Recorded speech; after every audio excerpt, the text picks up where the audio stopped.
Udah ada di record ya berarti. Mungkin pertama, Assalamualaikum warahmatullahi wabarakatuh. Waalaikumsalam warahmatullahi wabarakatuh. Segala puji bagi Allah Subhanahu wa taala yang telah memberikan nikmat dan juga kesehatan sehingga kita dapat berkumpul bersama di Zoom meeting ini. Tak lupa juga salawat serta salam kita aturkan untuk Nabi besar Sallallahu Alaihi Wasallam.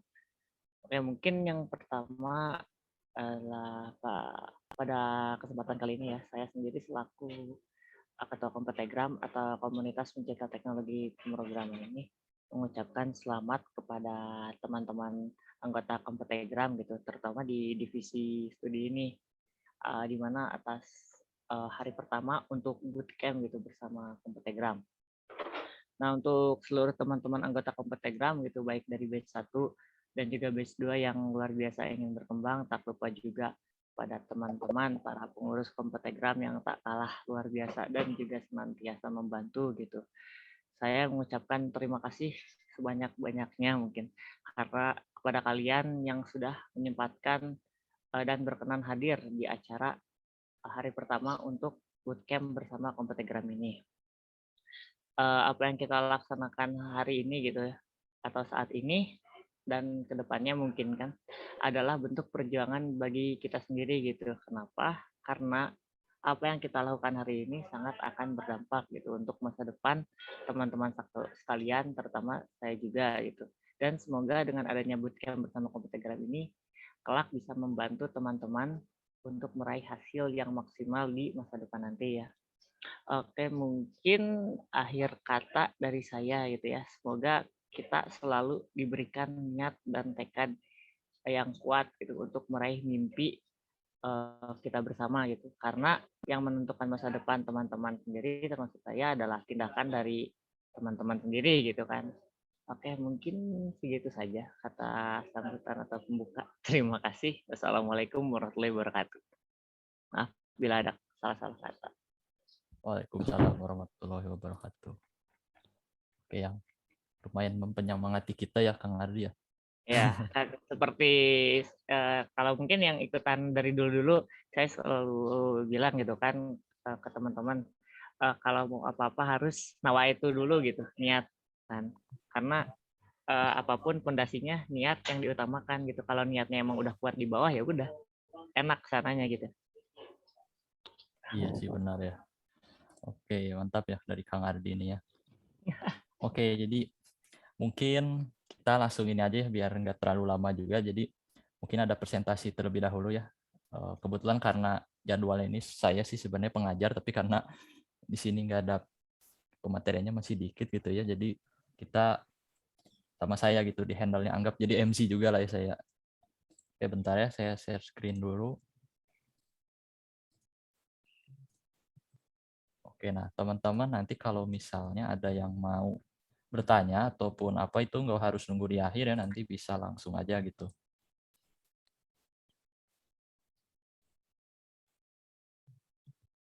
Oke, mungkin bisa dikonfirmasi, Amardi udah muncul belum, Di? Udah. Sudah muncul. Oke, ada ya. Suara aman, Di? Suara aman. Putus-putus enggak ya? Ada. Aman. Ya bentar, kayaknya Enggak. sambil Sejauh ini off masih cam aman. ya. Izin off cam ya teman-teman, takutnya Iya, ini. boleh. Kebetulan saya juga off cam ya, teman-teman. Oke. Takutnya kepanasan laptop. Oke, ya udah ya. Jadi kita mulai aja ya tentang ini. Jadi ini lebih ke pemaparan dulu tentang study group gitu ya. Oke, mana ya highlighternya kita pakai biar keren.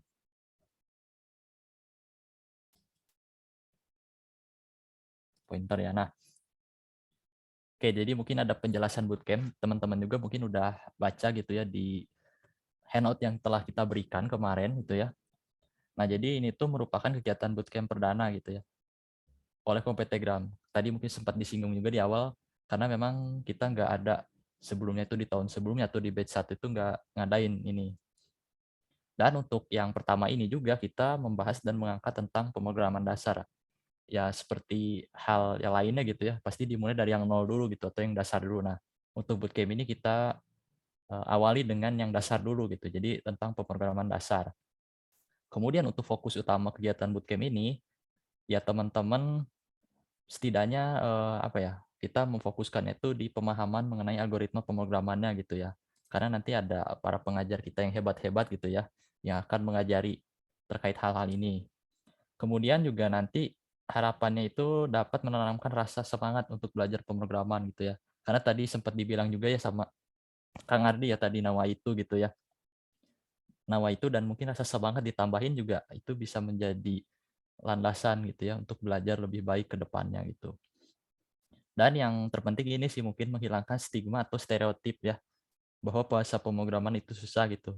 Tapi ini memang ada yang pro, ada yang kontra sih ya, cuma kalau menurut saya sih, eee, memang bisa dibilang susah itu tergantung ke masing-masing gitu ya. Tergantung semangatnya, tergantung juga motivasi dan juga mungkin tergantung kepada ininya, tawakalnya atau usahanya gitu ya.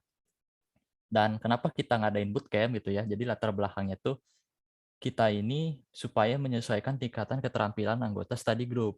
Kenapa? Karena kalau kita lihat pasti teman-teman ini kan bervariasi kan ya, ada yang dari rumpun komputer mungkin ya, dari Cibiru atau FPMIPA mungkin itu masih agak sedikit relevan. Nah, tapi kalau misalnya kita lihat nih ya, terutama di batch 2 itu ada beberapa anggota kita itu yang dari luar rumpun Saintek, ada yang dari Sosum, ada yang dari FIP, ada yang dari mana lagi ya kemarin tuh. Banyak lah ya pokoknya. Nah, di situ kita, bertujuannya itu ya menyesuaikan tingkatan gitu, harapannya biar lebih sesuai gitu ya. Jadi harapannya kalau teman-teman yang udah jago gitu ya, semoga nggak apa ya, nggak nggak bosen gitu, atau mungkin kalau bosen boleh langsung ke riset gitu ya, karena di riset emang kekurangan SDM gitu ya. Tapi harapannya juga kalau misalnya udah lumayan bisa ngoding, bisa bantu nih nanti rekan-rekan lainnya gitu ya. Nah, untuk luaran dari bootcamp ini yang pasti ya tadi keterampilan dan pemahaman dasar mengenai logika gitu, algoritma serta pemrograman secara umum gitu ya. Terus karena kita akan menggunakan Python, jadi ya intinya keterampilan teman-teman gitu ya dalam menggunakan bahasa Python ini bagaimana. Yang ketiga juga mengembangkan sebuah program atau aplikasi menggunakan bahasa Python. Kenapa kita ada program atau aplikasi? Karena nanti di akhir itu ada semacam tugas gitu ya, tugas proyek gitu ya, buat teman-teman mengembangkan. Karena tujuannya itu supaya tidak orientasi pada teori aja gitu ya. Jadi kita bisa mengimplementasikannya langsung gitu ya untuk bahasa Python itu sendiri. Dan yang keempat ini adalah relasi dan teman baru yang diperoleh. Mungkin teman-teman biasanya ngobrolnya sama teman prodi gitu ya, atau mungkin teman fakultas. Tapi kalau misalnya di Kompetegram ini banyak ya tadi ada yang dari luar Cibiru, ada yang dari kampus daerah lain, ada yang dari Bumsil. Nah, disinilah bisa menjadi ajang atau tempat teman-teman untuk mencari relasi baru gitu ya. Nah, karena kalau di sini teman-teman nanti kan ada kelompok tuh ya. Nah, nanti bisa berkenalan lah. Harapannya sih bisa saling kenal meskipun secara daring gitu ya. Karena kan mungkin angkatan 2021 kan udah berpengalaman gitu ya, berkenalan selama masa pandemi kan online. Nah, tapi kalau angkatan 2019 ke bawah nih seperti saya itu belum berpengalaman gitu ya, berkenalan melalui online. Karena dulu saya sempat kuliah offline juga gitu. Dan yang terakhir mungkin ini yang ditunggu-tunggu ya, sertifikat gitu ya sebagai apresiasi. Ya layaknya sebuah course-course lain gitu ya, pasti ada sertifikat gitu ya buat apresiasi. Nah, memang sertifikat ini sebenarnya kita taruh paling bawah karena memang menurut kami gitu yang paling utama tuh sebenarnya adalah ini sih, yang atas-atasnya. Jadi sertifikat itu ibaratnya kayak ya apresiasi fisikalnya gitu ya. Tapi yang lebih penting tuh sebenarnya adalah yang di atasnya ini, keterampilan, relasi dan lain-lain. Oke, lanjut. Nah, ini informasi bootcamp secara ringkasannya gitu ya. Jadi untuk sifatnya ini gratis, tapi tidak wajib gitu. Tapi harapannya ya teman-teman mengikuti gitu, karena teman-teman kan udah masuk divisi study gitu ya. Mungkin ada teman-teman yang belum masuk divisi study gitu ya. Nah, ini tuh emang khusus banget gitu buat divisi study. Karena lingkupnya tadi dibataskan ya. Nah, untuk bahasa pemrogramannya kita pilih Python. Nanti mungkin teman-teman ada yang nanya kenapa sih pilih Python. Nah, nanti akan kita jelaskan juga. Untuk IDE-nya juga kita berbasis online. Nah, mungkin nanya kenapa online, nanti kita akan jelaskan juga. Dan topik ya, untuk topik pemrograman dasar seperti yang udah ada sebelumnya ya, supaya menyesuaikan tingkatan gitu ya. Terus pertemuannya rencananya 6 pertemuan ya, seminggu sepekan. Jadi kalau dilihat-lihat sih sesuai jadwal itu mungkin sekitar Januari lah ya, tapi kita saat UAS nggak akan ada apa-apa karena memang menyesuaikan juga ya dengan jadwal UAS. Untuk platform ini Zoom Meeting ya, berdasarkan survei nanti kita berikan hasil survei kemarin ya. Nah, untuk durasi 60 sampai 90 menit. Jadi berapa SKS ya? Mungkin 2 atau 3 lah ya. Kalau di UPI itu 2 kalau nggak salah segini tuh. Ini hanya pengajarannya gitu. Nah, mungkin untuk saat ini atau pertemuan pertama karena kan tadi ada pemaparan terus ada kata sambutan, nah takutnya berlebih mohon dimaklumi gitu ya karena ini sekalian pembukaan juga.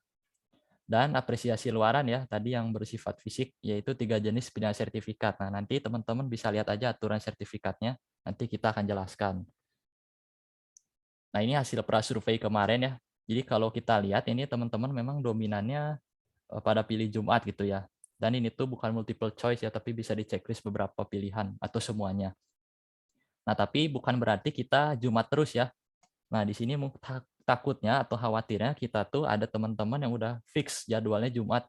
Kan kalau misalnya kita pilih Jumat terus berarti bentrok terus kan ya. Nah, harapannya sih nanti teman-teman kalau misalnya ada yang memang jadwal fix Jumat bentrok terus, boleh kita kasih tahu, boleh tahu gitu kita juga. Tujuannya apa? Ya biar nanti bisa kita ubah mungkin sepekan sekali mungkin kita ubah ke Sabtu nih ya. Pekan depannya lagi ke Jumat. Nah, bisa kan pindah-pindah gitu ya. Ini untuk hari ya, survei hari. Untuk platform, Zoom Meetings itu masih paling banyak gitu ya mungkin. Ini kalau dari sisi pengajar yang memang lebih enak Zoom Meetings ya. Karena kalau Zoom Meetings ini ada toolbar di atasnya nih ya. Jadi bisa ketahuan itu, bisa kepantau. Tapi kalau Google Meet, kita agak susah. Kita harus ganti tab dulu ya. Pindah dulu ke tab Meet-nya baru lihat. Tapi kalau di Zoom tuh enaknya udah ada toolbar di atas gitu ya. Jadi bisa lebih interaktif kepada peserta. Nah, untuk Microsoft Teams agak sedikit memang kayaknya mungkin belum terbiasa ya di UPI untuk pakai Microsoft Teams. Oke, selanjutnya kita prasurvei ketiga. Kalau dilihat ternyata dominannya masih belum pernah belajar Python gitu ya sebelumnya. Tapi yang 33% ini harapannya nanti bisa membantu juga ya teman-teman yang 66-7% ini ya. Supaya bisa lancar gitu dalam belajar. Dan yang keempat ini sifat konsep tugas akhir gitu ya. Kalau dilihat ini kan ada 3 pilihan ya, yang merah itu individu saja, yang kuning itu kelompok, kelompok dan individu, dan yang biru ini adalah kelompok saja. Nah, berdasarkan hal ini jadi kita ngambilnya yang dominan berarti ini ya kan yang kelompok, karena di kedua belah pihak ada ya. Jadi yang wajib itu tugas akhirnya adalah kelompok, tapi nanti itu ada juga tugas individu, tapi nggak wajib gitu ya itu. Itu mah opsional aja sih ya. Nah, ini silabus ya dan pengajaran. Mungkin teman-teman udah dicek juga kemarin di kurikulum gitu ya, terkait silabus ini gitu ya. Jadi kalau dilihat, topik utama sekarang nih pertemuan pertama tuh adalah tentang inisialisasi atau awalan gitu ya. Nah, subtopiknya tuh ngapain aja ya? Pasti tadi ya pembukaan, terus pemaparan regulasi dan konsep nih yang saat ini kita lakukan. Terus juga ada pengenalan pengajar, nanti mungkin bisa kita kenalin para pengajarnya ya. Kebetulan ada juga yang udah hadir, alhamdulillah. Terus juga akan ada pengenalan algoritma dan pemrograman sama persiapan tools. Dan juga tentu akan ada tanya jawab gitu ya. Nah, ini di waktunya rencananya hari Jumat sekarang, ini sama saya pengajarnya. Nah, selanjutnya yang kedua ini kita udah mulai masuk praktikal sebenarnya di sini tuh. Jadi udah mulai ngoding. Ini membahas tentang tipe data gitu ya, input, output, dan operasi. Mungkin teman-teman RPL atau anak komputer, mahasiswa komputer pasti udah pernah belajar gitu ya hal ini. Tapi biasanya mungkin pakainya bukan Python kali ya. Kalau di RPL itu C++ dasar pemrogramannya. Ini kita akan bahas jenis tipe data, input, output, operasi matematika, dan tanya jawab gitu ya. Nah, di sini rencananya Jumat depan ya, berarti tanggal 17. Nah, ini oleh saya juga ya. Tapi harapannya teman-teman gak bosen gitu ya. Tapi selanjutnya mah beda ya pengajarnya. Oke, kita lanjutin. Nah, ini yang ketiga yaitu kondisional dan looping gitu ya. Jadi setelah tipe data, input, output, kita masuk ke kondisional dan looping. Di sini ada if else, mungkin ada yang pernah dengar. For looping, while looping, break, dan continue. Ini direncanakan 24 Desember ya, Jumat, tapi masih belum, ya masih tentatif lah ya untuk jadwal ini karena menyesuaikan lagi tadi dengan teman-teman gitu ya. Nah, untuk pengajarnya ini bakal sama Kang Tifal. Coba saya cek apa hadir nggak ya? Oh enggak ya, nggak apa-apa ya. Nah, jadi Kang Tifal ini merupakan anggota research ya, research group. Beliau dari fisika ya, dari FPMIPA angkatan 2019. Jadi kalau dilihat memang nanti kita dibantu oleh rekan-rekan dari FPMIPA gitu kebanyakan untuk pengajarnya. Nah, selanjutnya yang keempat, yaitu tipe data kedua. Tadi kan ada tipe data satu, ini yang masih basic atau yang dasar gitu. Nah, kalau di sini kita udah masuk yang kompleks, ada list, ada tuple, ada dictionary, ada JSON. Nah, ini direncanakannya Januari, di skip ya, karena ada UAS. Nah, ini jadi kita udah mengalokasikan waktu buat UAS juga, takutnya teman-teman keganggu tentunya. Jadi kita langsung skip 2 mingguan lah ya. Nah, untuk pertemuan keempat ini bakal dibawakan nih oleh Kang Aldi nih. Kang Aldi ada ya, Kang? Ada, Ada Kang. ya?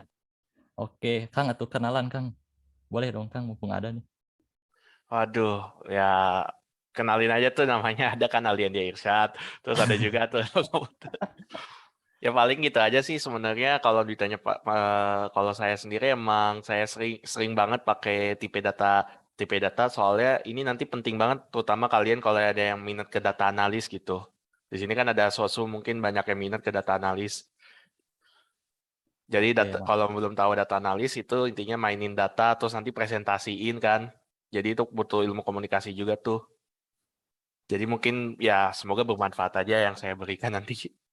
oke, pasti bermanfaat. Ini Kang Aldi ini ya, jadi asisten lab AI ya, Kang, di ilmu komputer ya, Kang? Iya, jadi asisten lab AI ya di jurusan cuman itu sih tapi ya asisten lab sama pengajar juga sih nanti. Oke, mantap. Ya. Berarti emang udah jago nih, Kang, di Python ya, Kang? AI kan biasanya Python ya? Jago sama Python sama jago sama library beda sih kalau menurut saya. Oh. Tapi insya Allah Oke, bisa sih. oke, mantap ya, Kang. Makasih ya, Kang, udah berminat untuk mengajar ya, Kang. Oke deh, Oke. selanjutnya yang kelima ya. Nah, yang kelima sama dari FPMIPA juga ya. Ada Kang Rizal Padilah gitu ya. Kebetulan lagi nggak berhalangan hadir. Nah, yang kelima ini kita lanjutin untuk fungsi dan modul. Nah, ini teman-teman di matematika pernah ketemu pasti tentang fungsi ya. Karena di pemrograman juga ada namanya fungsi. Fungsi itu kayak ya yang fx gitu, fx sama dengan. Nah, di pemrograman tuh mirip konsepnya. Terus ada rekursif, nanti bisa tahu gitu cara pemanggilan berulang fungsinya, nested gitu ya, diulang-ulang. Terus ada cakupan gitu ya. Nanti kita belajar tentang lingkup itu global atau lokal. Dan yang terakhir ini yang agak penting, yaitu modul dan import. Karena nanti tadi seperti yang Kang Aldi berikan ya, ada library-library. Nah, library-library itu cara masukinnya gimana ya? Ini dengan mempelajari modul dan import ini. Nah, kalau ini kita rencanakannya 14 Januari. Berarti udah UAS, udah libur berarti ya.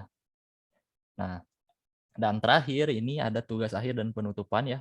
Ini bakal ada ketua dewan jurinya, ini Kang Ardi ya, jadi ketua dewan juri. Nah, ini kita rencanakannya itu tanggal 21 Januari. Nah, di sini ada presentasi proyek ya, sama simulasi dicoba gitu ya. Dan nanti ada penilaian. Karena kenapa ada penilaian? Karena nanti ada yang terbaik gitu ya. Tuh sih. Oke, itu untuk silabus dan pengajaran ya 6 ya. Dan ini simple, maksudnya masih dasar gitu ya. Harapannya teman-teman bisa mengikuti gitu dengan baik. Nah, ini tugas-tugas ya tadi kan udah dibahas ya. Jadi ada 2 jenis tugas. Yang pertama tugas individu dan tugas kelompok gitu. Nah, untuk tugas individu ini nggak wajib ya teman-teman, itu pun kalau pengajarnya berikan gitu. Kalau pengajarnya nggak ngasih tugas ya nggak bagus, berarti ya nggak ada tugas. Dan nggak wajib kan ya ini juga. Nah, ini yang wajib tuh sebenarnya ada satu aja tugasnya, yaitu tugas kelompok gitu ya. Ini menjadi syarat perolehan sertifikat dan kelulusan gitu ya. Kalau teman-teman lihat di sini, ini berbentuk kelompok gitu ya. Nanti bakal kita acak kelompoknya. Kenapa diacak? Karena ada teman-teman pasti yang belum punya kenalan sama satu sama lain gitu. Nanti jadi no live gitu, jangan. Nah, jadi supaya nggak no live, nanti kita random gitu ya. Sekitar 4-5 orang lah ya untuk ini, untuk kelompoknya itu. Dan ini tuh bakal ngebuat sebuah program atau aplikasi yang mengimplementasikan konsep-konsep sebelumnya ini nih. Nah, itu sih paling untuk tugas-tugasnya ya. Nah, ini aturan sertifikasi dan kelulusan. Jadi ada 3 jenis ya untuk sertifikasi itu ya. Nah, yang pertama ini partisipasi. Jadi kalau teman-teman udah hadir aja 2 pertemuan, itu teman-teman nanti dikasih sertifikasi partisipasi gitu sebagai partisipan. Tapi memang statusnya belum lulus gitu karena ya ada kriteria lulusnya kan ada tugas ya. Kemudian yang kedua ada sertifikat kelulusan. Nah, kalau ini teman-teman ya minimal hadir bisa sebanyak 4 pertemuan gitu ya. Dan menyelesaikan tugas akhir tadi yang kelompok. Ini udah lulus. Dan yang ketiga ini sertifikat lulusan terbaik gitu. Jadi anggap apa ya, cum laude gitu ya mungkin ya. Tapi bukan cum laude sih di sini mah nggak ada. Jadi kalau ini sama kayak yang kelulusan, bedanya apa? Tugas akhir dengan perolehan nilai tertinggi. Bedanya itu aja ya. Jadi nanti kita lihat siapa nih kelompok yang mendapat sertifikat lulusan terbaik gitu ya. Oke, kita next aja. Nah, ini ada beberapa Q&A yang sempat teman-teman ajukan gitu ya ketika prasurvei kemarin. Ini kita sudah rangkum dan kita coba bahas ya. Nah, yang pertama, apakah akan ada semacam ulangan gitu atau ujian nantinya? Oke, ini tidak ada ya karena penentuan kelulusannya berdasarkan tugas akhir. Jadi kita project based gitu ya. Kemudian yang keduanya, Learning Path Bootcamp ini yang Python ini karirnya kemana? Nah, khusus bootcamp ini memang kita tidak mengarah spesifik kemanapun gitu ya, karena tujuan utama ini tadi, balik lagi ya, untuk menyelaraskan dan sebagai fondasi awal untuk mengenai pemahaman pemrograman. Nah, nanti harapannya di bootcamp-bootcamp selanjutnya memang udah mulai spesifik learning path-nya. Kemudian apa saja sih proyek yang dapat digarap dengan bahasa Python? Nah, ini banyak sekali ya, tadi sempat dibahas juga sama Kang Aldi ya, ada rumpun data science, machine learning, artificial intelligence, terus juga pengembangan perangkat lunak di bagian back-end. Kebetulan saya di sini pakai Python juga. Nah, terus bagaimana jika pengerjaan tugas akhir ini tidak terrealisasikan gitu ya, ataupun tidak tepat waktu karena kegiatan ini itu serentak ya, maka jika telat akan termasuk kriteria belum lulus gitu ya. Nah, memang untuk waktu kita sebenarnya udah nyediain banyak gitu ya, harapannya teman-teman nanti bisa ya mengikuti sih ya. Terus kalau misalnya nggak lulus, apakah keluar anggota? Enggak ya, itu mah nggak ada sih. Jadi kelulusan tuh hanya apa ya, mungkin hanya status tidak apa ya, tidak valid, bukan tidak valid ya, status ada gitulah anggapnya. Karena memang teman-teman tetap jadi anggota gitu, tetap jadi anggota studi juga. Jadi nggak usah khawatir gitu kalau misalnya nggak lulus gitu ya. Terus terakhir nih, apakah akan ada pembelajaran di luar Python? Nah, ya saat ini kami memang memilih untuk perdananya itu pakai Python, tapi nanti bisa jadi akan ada lagi ya di bootcamp selanjutnya. Nah, mungkin itu sih untuk pemaparan terkait bootcamp gitu. Nah, barangkali mungkin dari teman-teman ada yang mau ditanyakan, boleh mau via chat ataupun mau raise hand juga boleh atau open mic juga boleh. Boleh ya, mungkin teman-teman silahkan, mungkin berapa menit ya? 5 menit lah ya sambil break dulu kita. Boleh langsung chat ataupun di sana.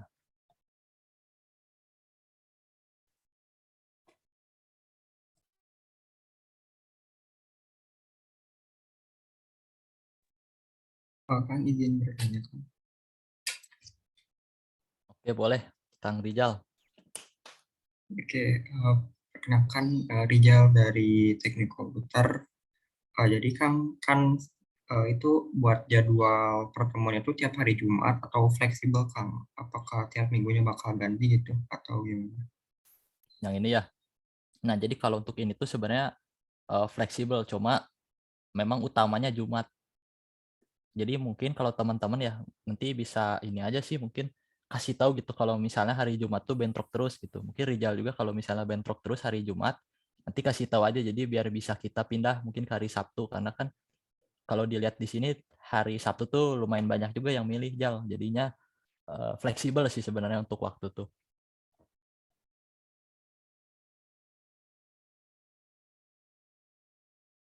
Gimana? Rijal udah kejawab kah? Oke, siap Kang. Terima kasih Kang. Oke, sok boleh ya teman-teman yang lain kalau ada yang mau ditanyakan. Kang izin bertanya, Ya boleh.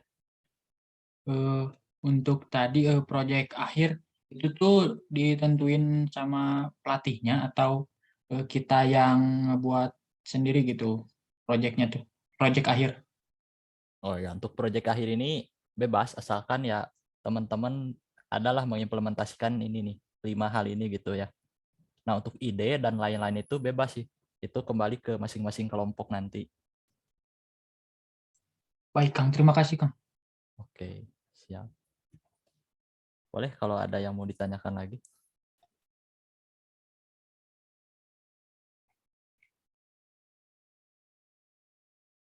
Tadi ada yang resen.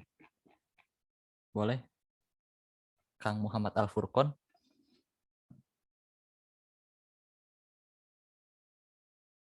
Halo Kang, ada suaranya mungkin?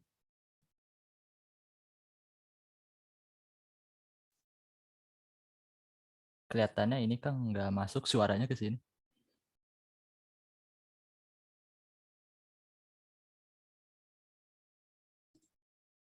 Ya nggak ada Kang. Atau mau via chat aja Kang. Boleh kalau mau via chat juga. Oke ya boleh sok.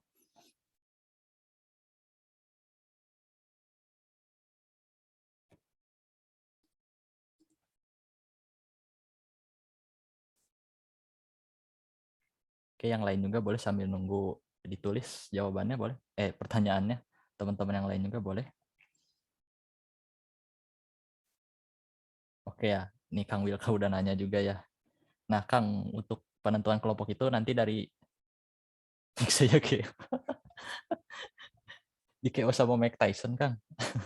Ya untuk penentuan pesertanya ini nanti dari kita sih Kang, soalnya penentuan kelompok sorry ya, untuk penentuan kelompok dari kita karena takutnya kalau bebas gitu ya nanti ada yang nggak kebagian. Nah itu yang kita takutkan gitu ya. Jadi biar sama gitu ya. Paling gitu sih Kang Wilka.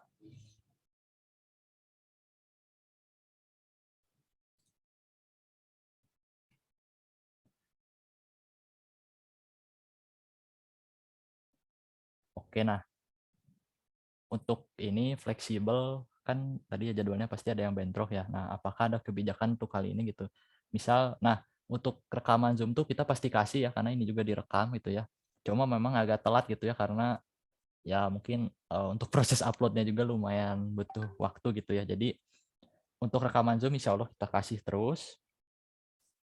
Kemudian untuk tugas tambahan kira-kira ada nggak gitu ya. Nah, untuk tugas tambahan itu nanti kita pikirkan lagi gitu ya. Cuma memang untuk ini ya mungkin untuk menggantikan ini ya kehadiran bukan Kang Furkon. Yang tugas tambahan tur harapannya menggantikan kehadiran ya.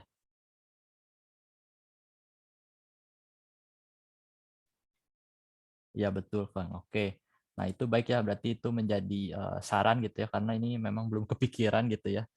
Nanti mungkin kita akan kasih tahu lebih lanjut gitu ya. Mungkin saya harus ngobrol juga sama Kang Ardi juga dan para pengurus lain gitu terkait ini. Tapi memang kalau dari saya sih sebenarnya ya nggak harus ada tugas juga. Boleh sih misalnya syaratnya tadi aja gitu tugas kelompoknya sih yang ini nih.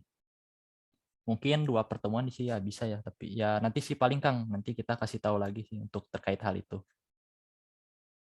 Tapi intinya yang rekaman mah udahlah ya Kang, rekaman Zoom mah pasti kita kasih. Tapi yang untuk tugas tambahan pengganti pertemuan nanti kita harus pikirkan lagi Kang. Seperti itu mungkin jawabannya.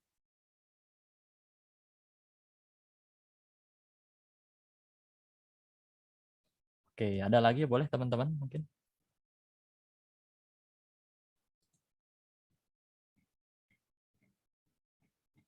Oke, sambil ganti slide dia nunggu kita. Kebetulan tadi slide ini ya, slide pertama kan tadi.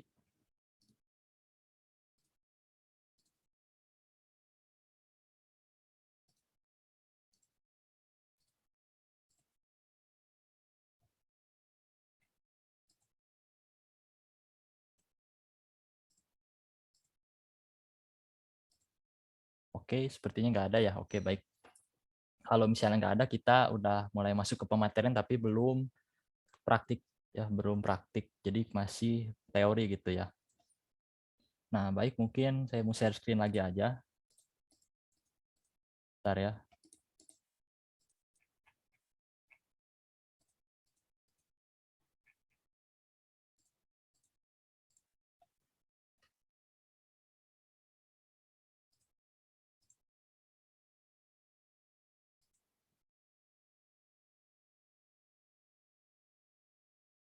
Oke, boleh sama Ardi mungkin dikasih tahu di apa udah ada di.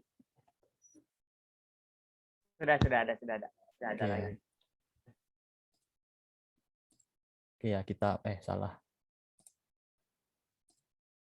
Nah, jadi ini disclaimer juga ya dari saya gitu ya. Jadi saya bukan dosen ya. Jadi saya juga masih sebagai mahasiswa juga ya, masih belajar sama seperti teman-teman gitu ya.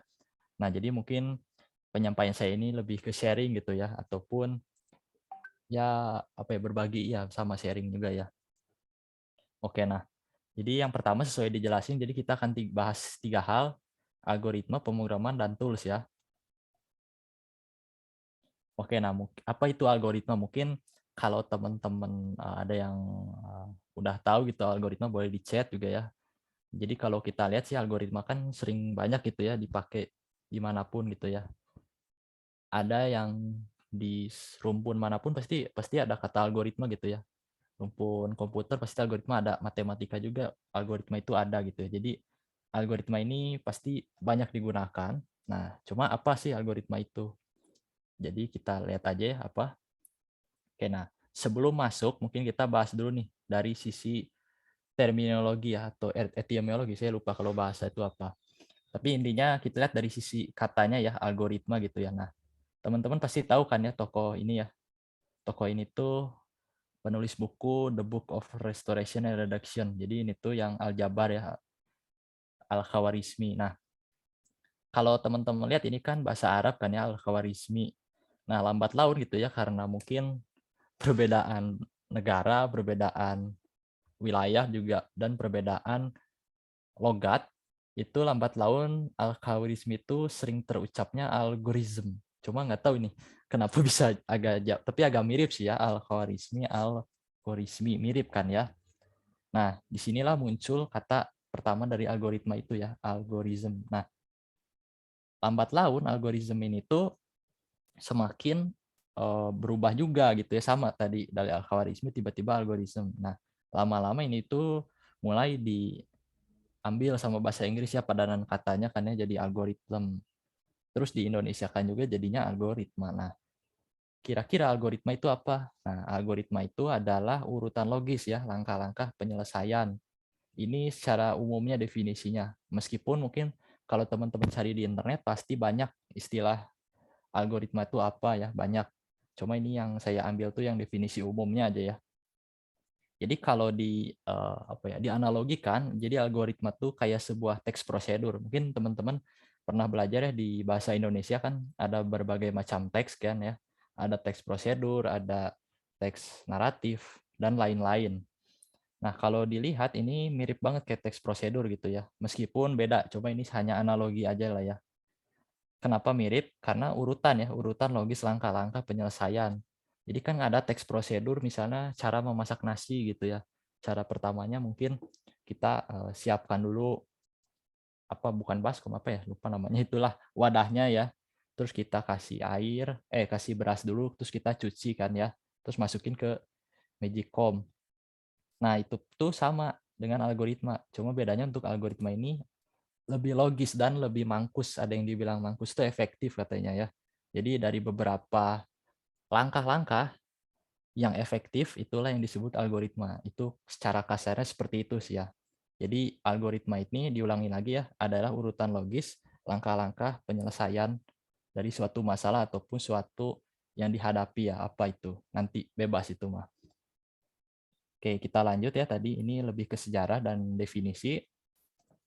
Nah, ini ada contoh algoritma gitu ya. Nah, ini adalah problem Tower of Hanoi. Ini mungkin kita akan sambil bermain ya untuk ini. Jadi kalau Tower of Hanoi ini ada 3 tiang, dan 3 tiang ini tersusun oleh sebuah donat atau disk. Kalau saya nyebutnya donat sih karena kayak donat gitu ya. Nah, di sini itu misinya itu ngapain? Misinya ini harus pindah ke 3. Dan urutannya sama ya, harus yang besar dulu, terus yang hijau, terus yang merah. Jadi kayak segitiga gitu ya, tapi harus pindah ke sini.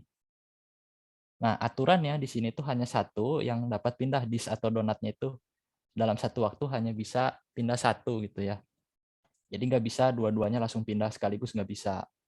Dan juga hanya satu disk atau donat teratas yang bisa pindah. Jadi disk ini yang biru karena ini udah ketipa, dia nggak bisa pindah. Jadi kalau mau pindah harus satu-satu dulu, yang merah dulu keluarin, yang hijau keluarin dulu. Dan yang ketiga, yang terakhir aturannya yaitu disk atau donat terbesar itu tidak bisa berada di atas yang terkecil. Jadi biru ini nggak boleh ditaruh di atas merah. Nggak boleh ya, jadi aturannya seperti itu. Nah, ini itu udah termasuk ke algoritma ya contohnya. Karena kan tadi ada langkah-langkah kan ya. Nah, sekarang pertanyaannya tuh kira-kira berapa sih langkah minimum gitu ya yang dibutuhkan supaya seluruh balok ini tuh bisa pindah ke angka 3 gitu ya. Boleh mungkin teman-teman ada yang prediksi langsung di chat aja. Kalau misalnya ada, wah udah ada yang ngacung nih. 7 mungkin Kang. 7, boleh sebutin nggak? Langkahnya apa dulu gitu. Bisa nggak kira-kira disebutin? Oh bentar ya. Ada, bentar Jal, bentar ya. Tadi Rijal ya bukan? Rijal ya? Atau bukan? Iya. Oke bentar ya. Ada interaktif websitenya sih soalnya. Jadi nanti mungkin sama Rijal bisa dipandu saya ya. Bentar saya stop share screen dulu.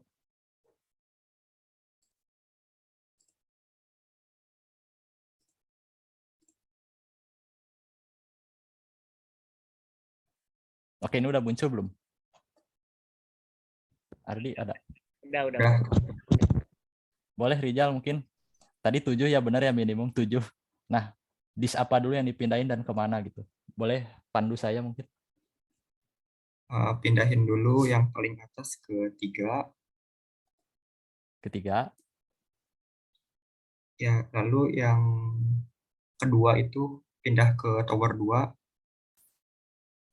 terus Lalu yang paling kecil pindahin ke tower 2. tower 2 ini. Ya. Terus Lalu yang paling besarnya pindahin ke tower 3. Lalu udah yang warna kebayang ya. hijau muda itu ke kiri ke tower 1. Lalu Terus yang lagi. tengah ke itu ya ke 3. Langsung bisanya. Oke, benar. Luar biasa Kang Rijal. Udah pernah belajar di kuliah ya atau belum? Main gamenya. Oh, main game. Oke, mantap ya ini. Berarti Kang Rijal emang udah mantap algoritmanya ya. Nah, jadi kalau teman-teman lihat, ini tuh algoritmanya tadi ya, berarti dari sini reset aja ya. Kita restart. Nah, tadi kan katanya pindahin dulu ya, berarti langkah pertamanya ya berarti pindahin dulu ke sini. Dan seterusnya gitu ya. Tuh kan benar, ke sini, balik, sini, simpen. Nah, oke, nah ini contoh Tower of Hanoi yang sederhana sebenarnya. Ini tuh bisa ditambah lagi nih. Bisa banyak dan ini semakin rumit tentunya ya. Lihat sampai 127 kali. Nah, ini tuh salah satu implementasi juga dari tadi ya, dari konsep algoritma dan juga ada namanya rekursif nanti tuh. Bentar ya, saya share screen lagi. Oke ya.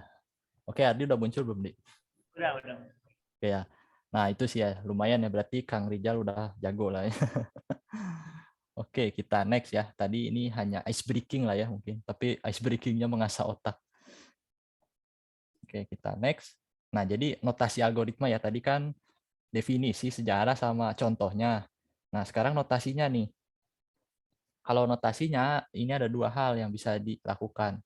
Melalui pseudocode ataupun flowchart. Nah, kalau di sini saya sebenarnya lebih prefernya ke pseudocode gitu ya. Tapi tergantung gitu. Kalau misalnya masih sederhana, sebaiknya memang menggunakan flowchart. Nah, ini teman-teman harapannya nanti bisa mempelajari sendiri karena memang kalau dibahas di sini agak panjang, tapi intinya ini tuh semacam diagram. Jadi cara mulai, login, dan lain-lain gitu ya. Ini tuh if else di sini tuh nanti mungkin harus dijelasinnya setelah teman-teman masuk kondisional. Tapi ibaratnya ini visual ya, digambarkan secara visual, tapi kalau ini lebih ke kode.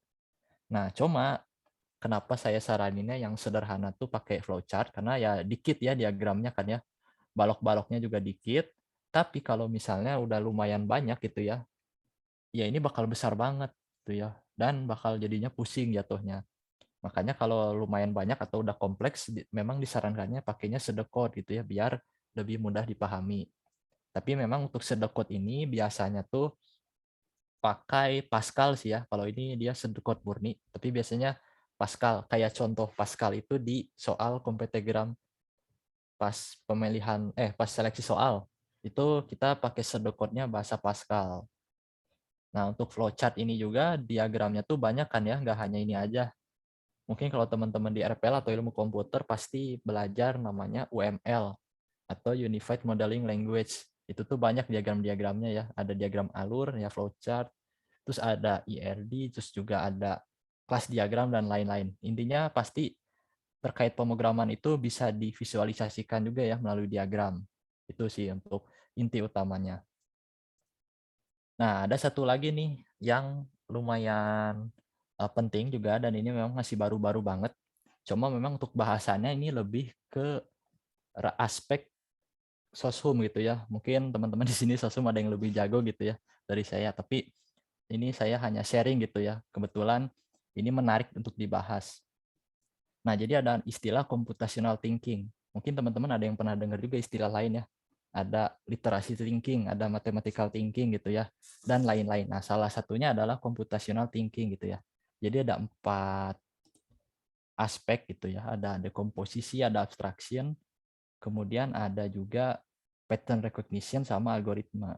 Nah, jadi computational thinking itu apa sih? Oke, nah jadi untuk computational thinking ini yaitu metode gitu ya untuk memecahkan suatu masalah dengan mengungkapkan masalah serta solusinya layaknya cara komputer melakukannya gitu. Karena ada istilah computational thinking.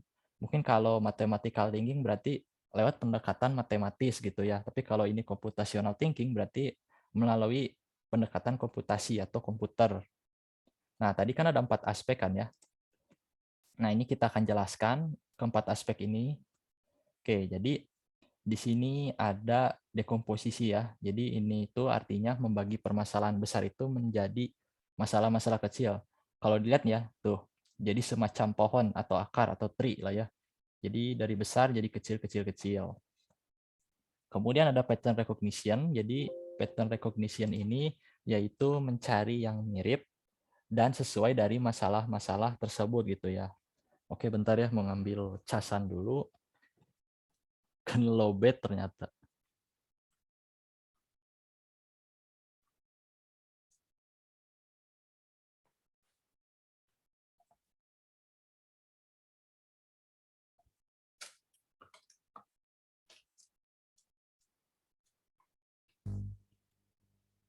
Oke, lanjut udah dicas. Nah, pattern recognition ini tadi kalau lihat ya dari ikonnya tuh ya, dia tuh mencocok-cocokkan gitu ya dengan pattern yang udah ada gitu atau masalah yang ada gitu ya.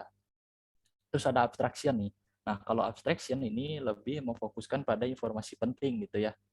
Terus yang informasi yang tidak relevannya diabaikan aja gitu ya. Jadi diabstraksikan. Ini tuh nanti ada juga di konsep OOP ya, abstraksi ini. Jadi ibaratnya abstraksi itu yang pentingnya aja yang diambil, yang gak relevan atau kurang penting ya diabaikan aja gitu ya. Supaya apa ya, pasti supaya mengefisienkan gitu ya. Kemudian ada algoritma, yaitu mengembangkan langkah-langkah sistematis atau aturan untuk menyelesaikan masalah. Ini kalau teman-teman lihat kan ya, ini flowchart kan ya yang tadi sebelumnya tuh. Nah, jadi aspek algoritma juga ini termasuk ke computational thinking gitu ya.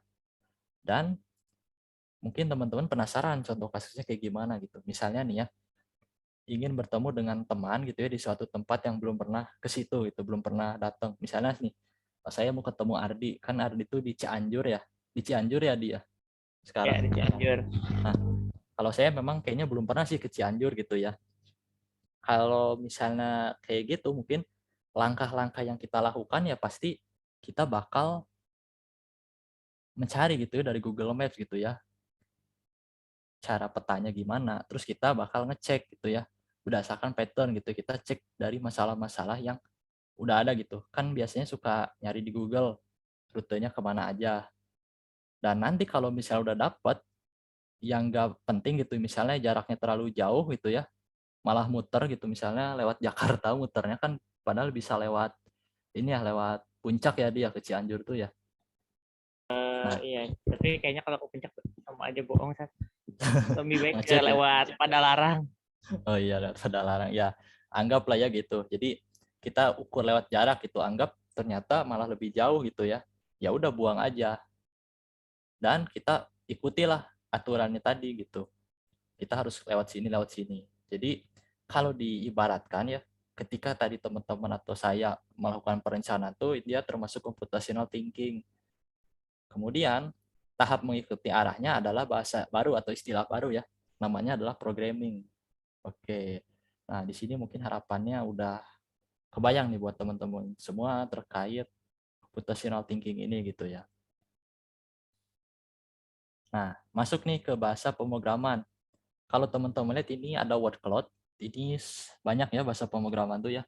Mulai dari yang paling besar C, terus ada Java, ada Python yang kita bakal pakai, ada C++.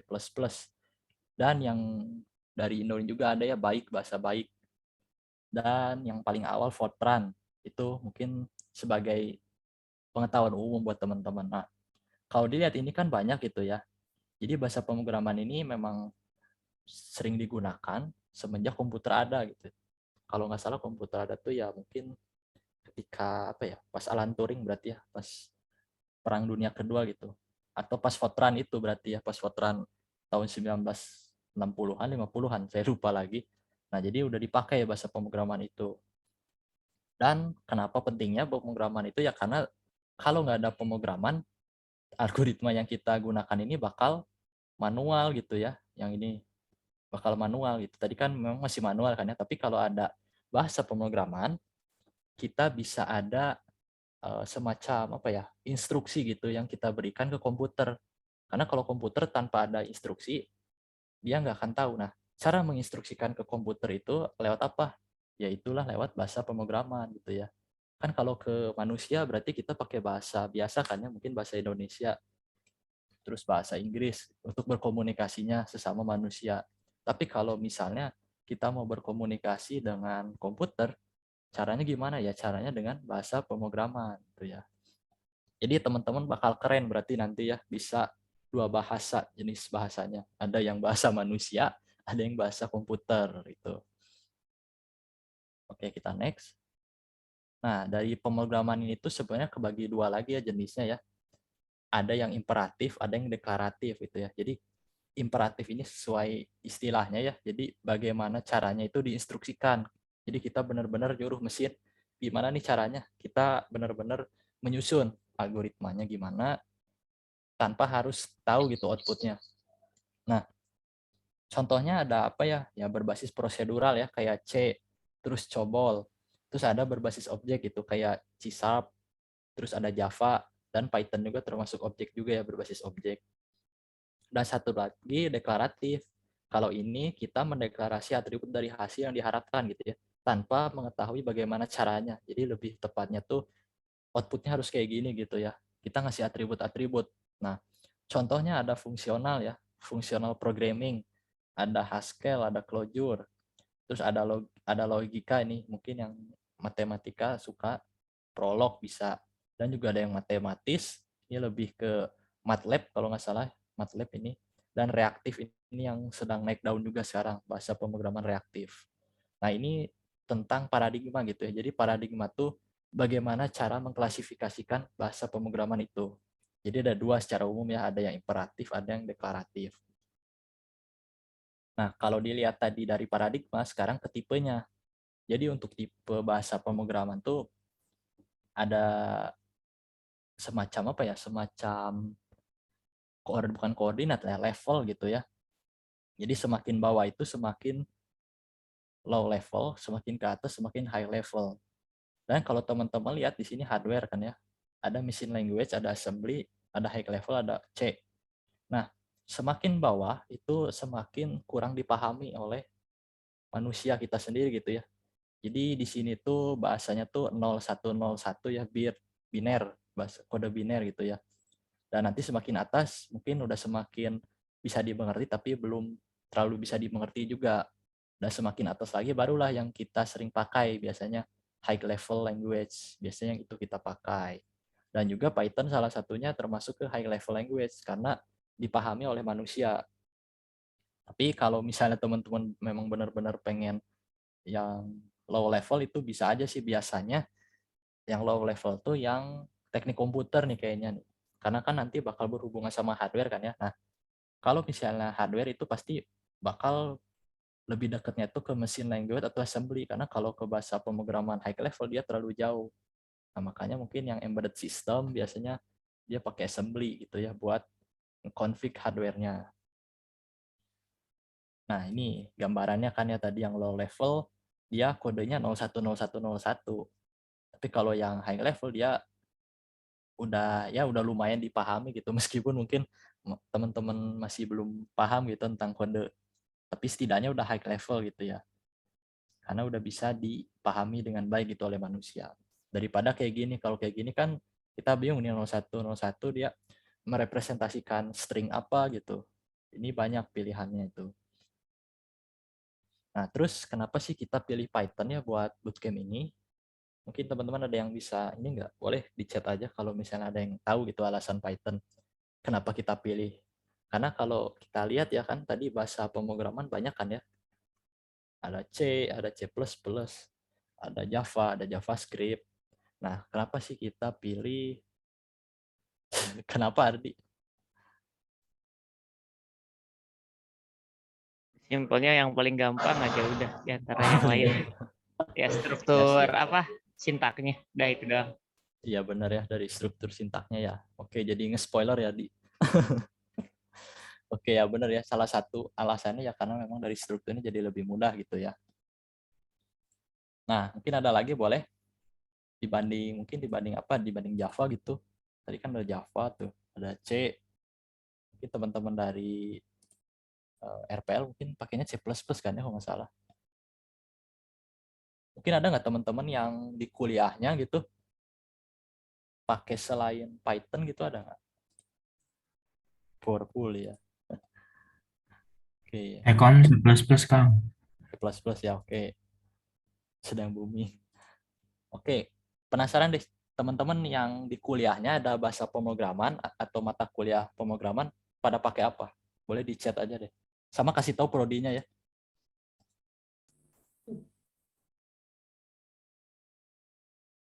Chat aja kalau RPL kan C++ ya.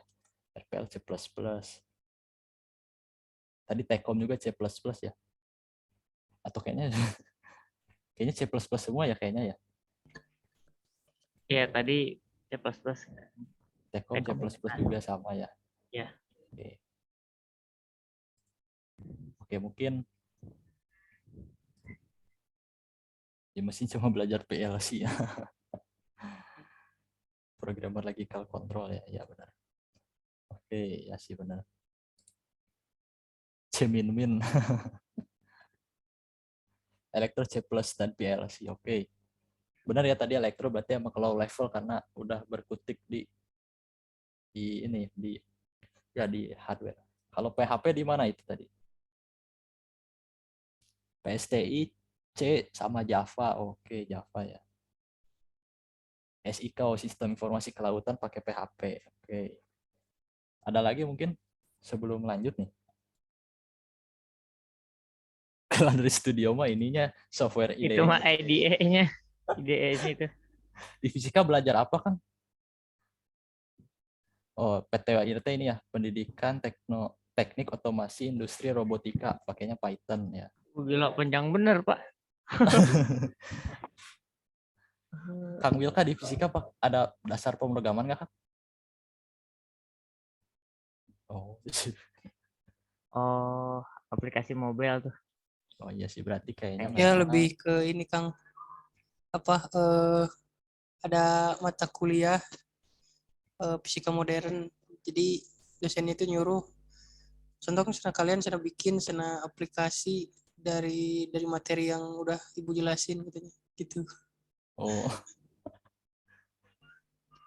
multimedia pernah Java dan C++.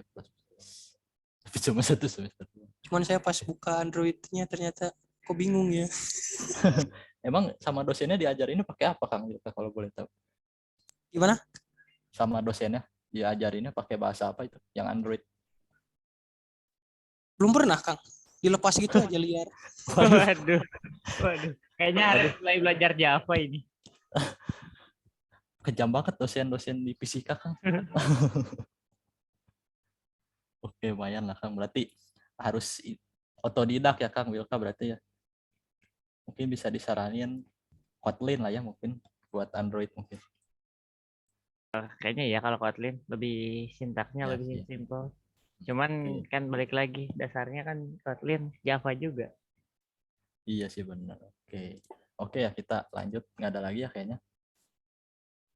Oke, nah kenapa sih untuk kita pilih Python gitu ya? Tapi tadi ada sih ada ya tadi dari Petoir ya Python ya. Karena kalau dilihat rata-rata C semua ya C atau C++ kan ya kalau di kuliah ya. Saya juga nggak tahu kenapa dosen-dosen pada milih C++ atau C gitu ya. Nah kalau saya sendiri dan kenapa pilih Python, yang pertama alasannya adalah populer ya, tadi udah sempet disinggung sama siapa ya tadi itu? Sama Kang ini ya. Tadi siapa? Oh Kang Agung ya. Kang Ya Agung, benar. Kang Agung, Kang Kang Agung. Agung ya benar. Jadi Ya. memang benar lagi populer sekarang tuh ya. Tuh bisa lihat di statistiknya ya.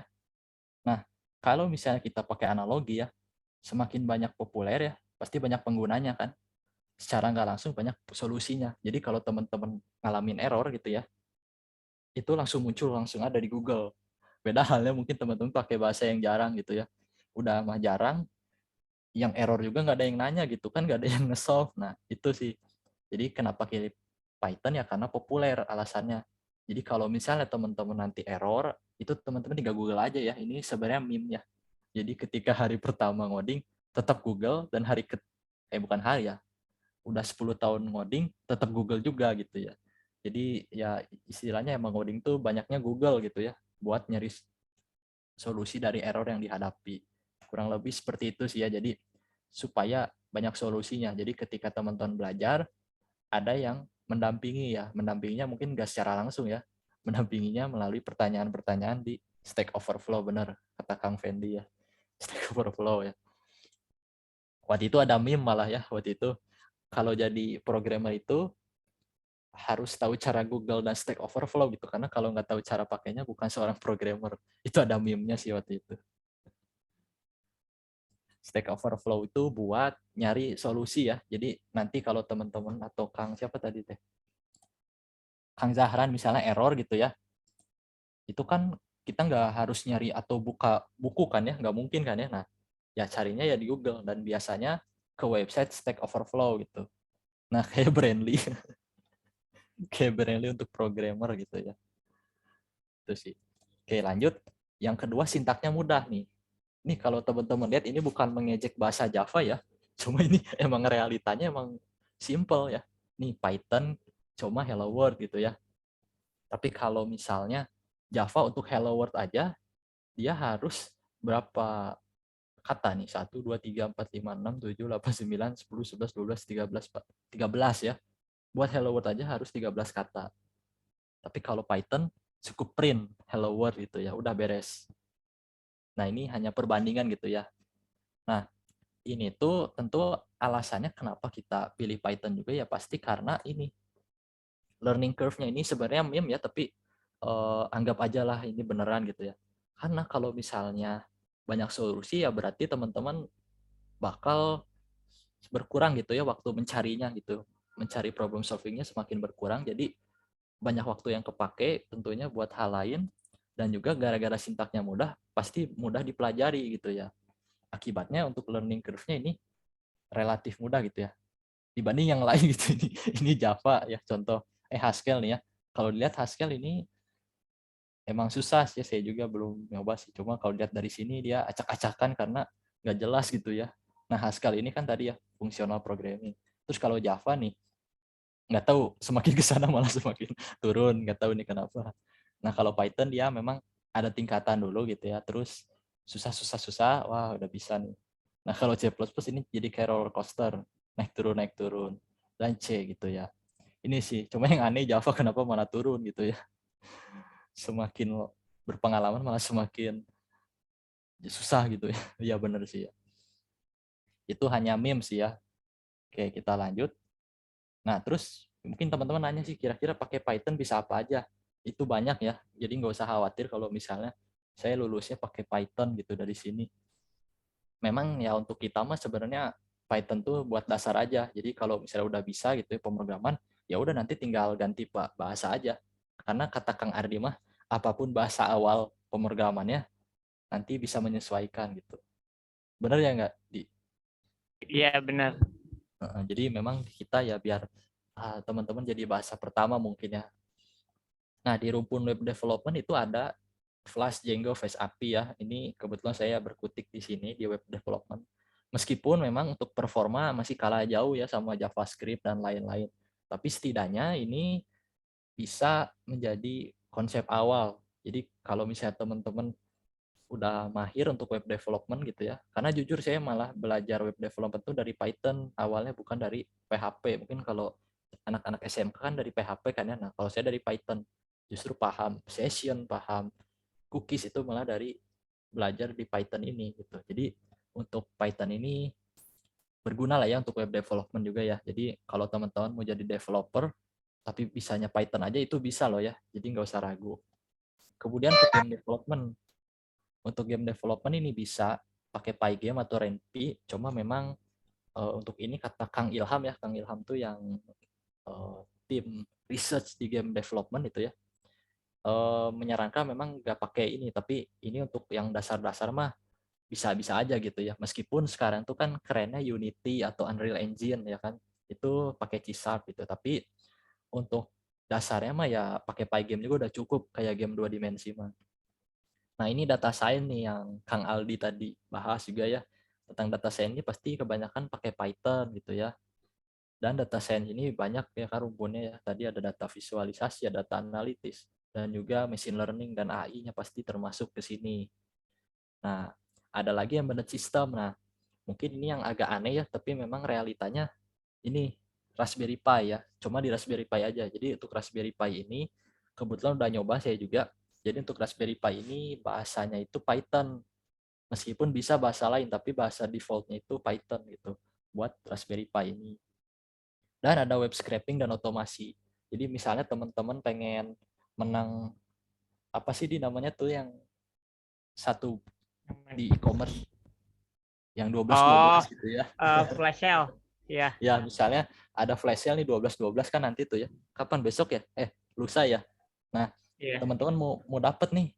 Mau dapat mobil cuma Rp1. Nah, itu tuh pakai Python bisa di scraping gitu. Jadi otomatis. Jadi ketika bisa dikonfig lah ya istilahnya. Jadi ketika udah muncul langsung diambil sama mesin gitu, sama ya otomasinya ini menggunakan Python gitu ya. Kemarin juga sempat tersebar kan ya di berita atau videonya ya yang scraping Iya. bareng-bareng.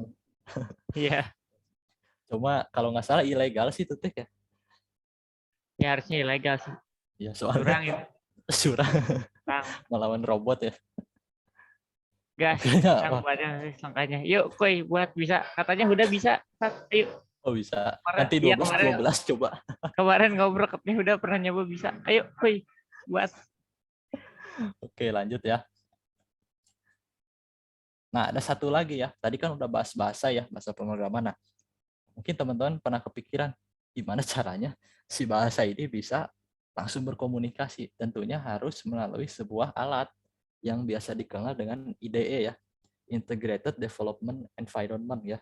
Jadi ini tuh semacam aplikasi kayak tadi Android Studio ya. Menurut saya Android Studio termasuk IDE juga.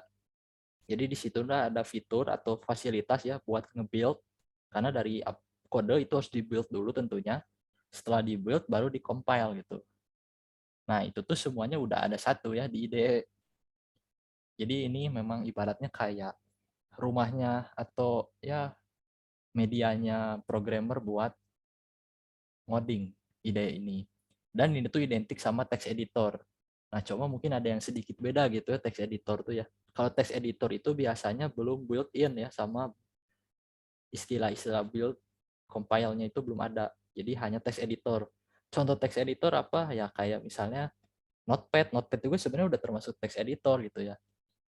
Jadi cuma buat nulis aja gitu ya text editor itu. Tapi kalau ide itu dia udah ada buat nge-compile-nya, buat nge-build-nya udah ada, dan buat ngejalaninnya juga udah ada di ide itu.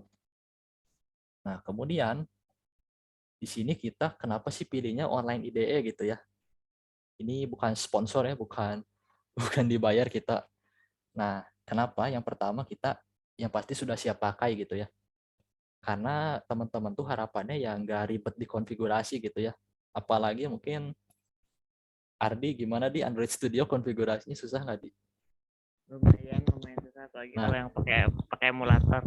Nah iya, jadi memang ada sebuah pepatah mungkin ya. Jadi untuk mengkonfigurasi untuk ngoding aja itu ribet banget gitu ya.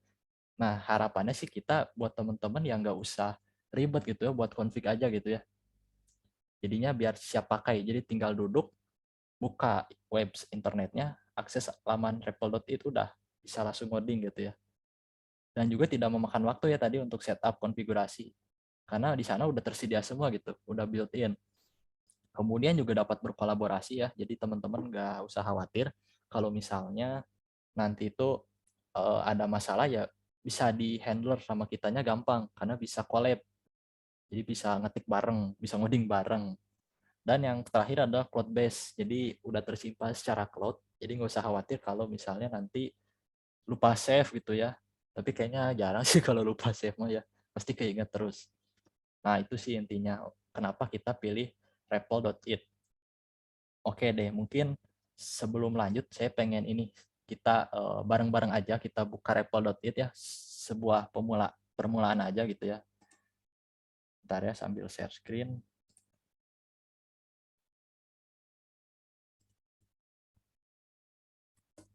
Oke, bentar saya mau login dulu. Oke, ini teman-teman bisa buka ini ya. Saya kirim juga di chat. Oke, di situ ada websitenya https://replit.com. Bentar saya mau login dulu. Nah, teman-teman bisa nanti buka coba di situ. Bentar ya.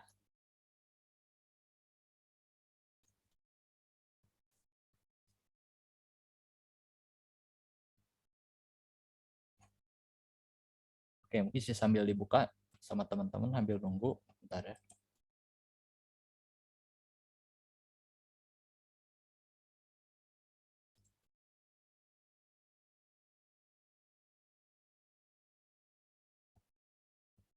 Oke. Sambil saya screen berarti.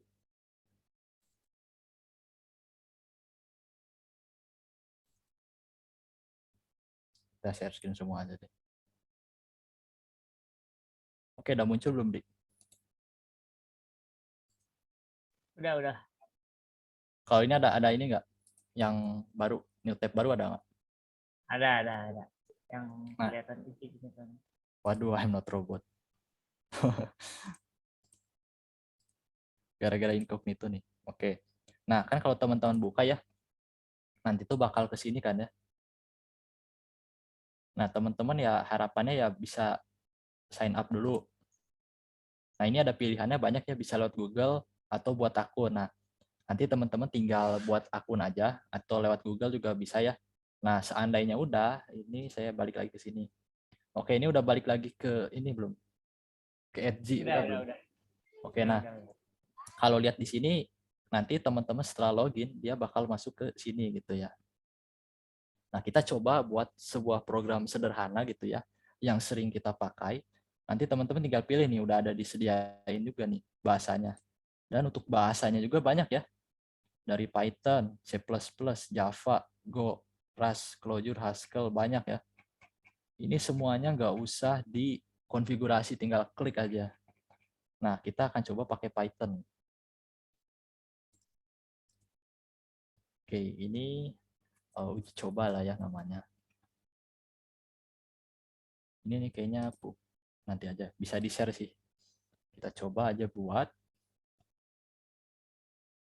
Nah, nanti akan masuk ke tampilan ini. Oh ya, mungkin teman-teman bakal tampilannya putih ya. Ya, karena saya di sini pakai mode gelap ya. Tapi sama aja sih, nggak ada bedanya. Nah, di sini udah tersedia otomatis. Teman-teman nggak usah install Python, nggak usah install IDE juga ya. Tinggal buka internet aja bisa ya. Nah, mungkin teman-teman ada yang sambil nyoba juga ya. Oke, kita coba aja tulis print.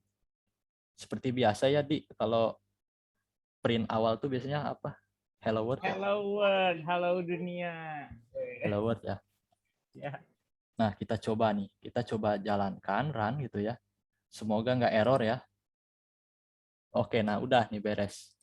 Udah, itu teman-teman ibaratnya tinggal duduk, nulis, udah ya langsung muncul gitu ya. Nggak usah nginstal, nggak usah atur IDE ataupun apa. Nah, enaknya tuh ini. Dan kalau teman-teman mau download, ini bisa loh ya. Download tuh, nih download as zip. Jadi teman-teman kalau udah beres ya tinggal download as zip dan lain-lain. Nah, nanti ke depannya teman-teman buat di bootcamp ini bakal pakai ini. Ini juga bisa kita share nih ya. Contoh saya share ke teman-teman ya. Oke, coba teman-teman join deh di sini. Bisa nggak? Buka linknya itu nanti teman-teman tinggal join aja. Pasti di sini nanti akan muncul beberapa orang yang join. Karena emang bisa kolaborasi tentunya di sini. Oke, itu kan udah banyak.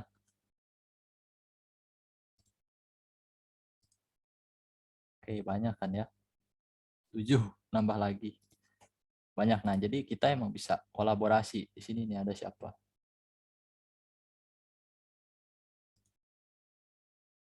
Banyak kan ya. Nah, jadi memang benar ya kita bisa berkolaborasi fiturnya. Nah, selain itu juga ini tuh bisa kalau lebih advance-nya tuh ya ada database ya. Terus juga ada setting ya, ini setting buat ukuran ya. Nanti teman-teman bisa atur sendiri. Terus juga ada file manager ya ini. Ini teman-teman kalau buat file baru gampang, tinggal buat aja file baru gitu ya. Misalnya test.py. Itu bisa buat juga di sini. Dan banyak itu ya. Nah, itu mungkin harapannya nanti teman-teman pakai ini ya. Mungkin selama seminggu bisa dibiasakan dulu gitu nyoba pakai ini gimana gitu ya. Pakai REPL ini karena simple banget sih ya untuk REPL ini ya tadi cuma tinggal duduk ngoding buka laptop ya udah beres. Social credit plus plus. Oke sih, mungkin itulah ya kita balik lagi sekarang ke PPT. Oke, ada yang nanya ya nih ya. Kang, kalau kekurangan report yang free dengan yang pro apa ya, Kang? Atau selama penggunaan belajar fitur free sudah lebih dari cukup? Oke, share screen lagi, Wak ya. Nah, jadi benar ya untuk fitur yang REPL itu tuh sebenarnya ada bermacam-macam kan ya tadi. Dan itu memang untuk yang free itu sebenarnya udah cukup ya. Bentar saya share screen aja lagi.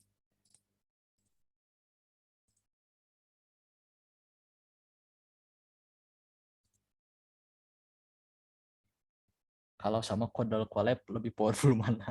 Kalau saya biasanya pakainya ini sih, REPL.it. Kalau Codel Collab belum nyoba, mungkin Kang Rizal udah nyoba ya, Kang Rizal mah. Karena saat kode collab itu yang Pak Henry. Oh, OPBO ya? Iya, PBO kita pernah tuh pakai kode collab. Oke, mungkin kalau Google Colab mah dia lebih ke data science sih, Kang Fendi. Kalau Google Colab tuh bahasanya cuma bisa Python aja. Kalau ini kan bervariasi. Nah ini ya tadi fitur-fiturnya ya kalau dilihat udah cukup sih untuk starter mah ya. Karena ini mah nggak perlu banget nih sampai 5 giga gitu ya. Nggak perlu kita codingan itu rata-rata cuma 1 kilobyte gitu, nggak gede-gede gitu. Jadi aman lah ya. Untuk fitur aman. Oke, ya kita ada lagi mungkin yang ditanyakan? Udah ya. Ada education lisensi nggak ada ya? Kalau nggak salah tuh GitHub Student Developer Pack, tapi itu kemarin teh Kang Vian ya sempat nyoba cuma bermasalah di ininya ya verifikasinya. Nah, mungkin kalau teman-teman ada yang berhasil tuh nyoba GitHub Student Developer Pack, itu bisa share gitu. Karena kalau dulu saya cuma masukin email aja udah beres, udah aman. Itu sih ya. Oke, kita lanjut deh ke terakhir, ke slide terakhir juga.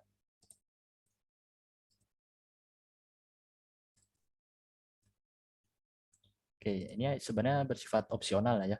Udah muncul belum, Di? Udah muncul. Oke. Nah, ini opsional tapi memang untuk teman-teman nggak harus wajib bisa dulu ya, nggak wajib sih ya. Tapi ini berguna gitu. Kenapa? Karena kalau teman-teman tahu Google Drive kan ya, itu bisa buat nyimpan file apapun. Nah, tapi kalau misalnya filenya berjenis kode, apakah cocok itu di Google Drive?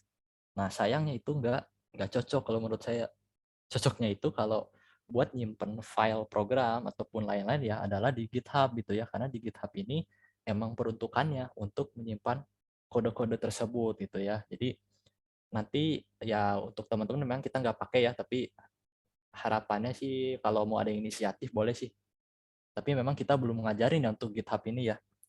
Nanti mungkin ada waktu, kalau misalnya ada waktu gitu ya, bisa lewat open class ataupun di luar bootcamp, nanti kita ajarin tentang GitHub. Tapi kalau misalnya ada teman-teman yang mau inisiatif belajar, itu lebih bagus lagi sih. Karena memang benar-benar kepake nanti ya. Ketika buat kolaborasi gitu ya, itu pasti bakal pakai GitHub. Oke, ini untuk referensi ada yang nanya ya. Kalau Anaconda itu buat apa ya, Kang? Oke, jadi Anaconda itu adalah virtual environment ya. Sebenarnya itu ada bahasannya nanti, tapi mungkin dijelasin aja ya. Anggap tanya jawab ya. Oke ya, jadi Anaconda itu apa? Jadi Anaconda itu semacam scope gitu ya. Ini ada enak nggak ya gambar di sini? Oke, semoga enak gitu ya. Oke, ada kan ya. Nah, misalnya nih ada sebuah rumah gitu ya. Nah, rumahnya ini tuh pengen dibagi sekat-sekat gitu ya. Misalnya kita pengen pakai sekat 4 sekat gitu ya. Kan 4 nih ya. Nah, tapi analoginya rumah ini tuh ada versi gitu ya, bahasa pemrograman. Misalnya ini tuh, ya analoginya gimana ya? Pokoknya anggap aja ya, ini tuh rumah, tapi rumahnya tuh ada versinya gitu ya. Dan setiap ini tuh beda versinya. Misalnya ini dia butuh versi 1 ya, misalnya ini versi 1, dia butuh versi 2, dia butuh versi 3, dia butuh versi 4. Nah, kan berarti di sini ada 4 ruangan kan ya. Nah, bisa nggak sih kalau misalnya dalam satu ruangan ini kita pakai gitu bergantian? Kan nggak mungkin ya, misalnya kita mau pakai versi 1, berarti yang versi 2, 3, 4 ini harus di-uninstall dulu kan ya, karena nggak bisa kan, karena full ya, karena nanti tuh satu gini jatuhnya. Dia cuma 1 doang. Terus kalau misalnya mau pakai yang si ini gitu ya, berarti ini harus di-uninstall dulu. Terus kita ganti juga ke versi 2. Nah, daripada kayak gini, bersifat global lah anggap ini tuh ya, daripada kayak gini, ya kita mending dipakai sekat. Nah, kalau dipakai sekat kan kayak gini enak nih ya. Jadi yang misalnya anggap koridor atas dia butuh versi 2, ya udah install aja versi 2 tanpa ngeganggu yang versi lainnya gitu. Ini ada versi 3, versi 4, versi 1.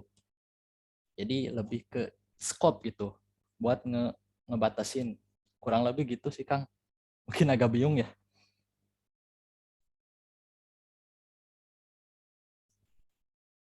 Mungkin kasusnya apa ya, guys? Kasus nyatanya tuh gini. Kalau misalnya Kang Wilka nih pengen nginstal aplikasi, kan ada versi-versinya kan ya aplikasi itu kan ya, ada yang mungkin versi 2 tadi ya, misal versi 2, dan ternyata ada beberapa fitur itu hilang di versi 2 itu. Berarti harus downgrade lagi kan ke versi 1. Nah, itu kan ribet kayaknya, install kan ribet ya. Daripada gitu, tadi pakai virtual environment namanya Anaconda. Selain Anaconda tuh ada lagi apa ya? Kang, sebenarnya saya juga nginstal sih di laptop tuh.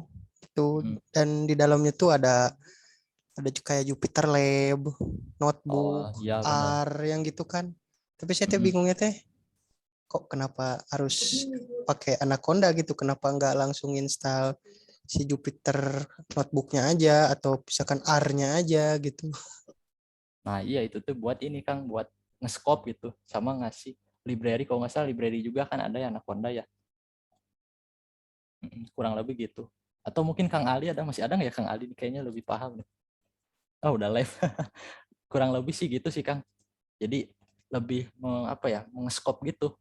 Karena kan pasti misalnya di suatu program nih ya Kang, suatu program dia butuh versinya 2 gitu, tapi kalau versi 1 nggak jalan.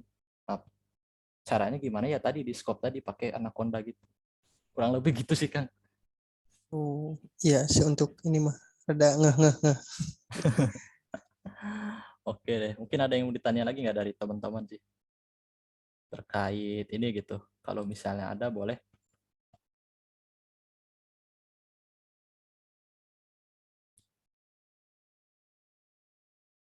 Terkait ya ini sih udah beres sih untuk pematerian tuh, mungkin boleh suka ada yang mau ditanyain.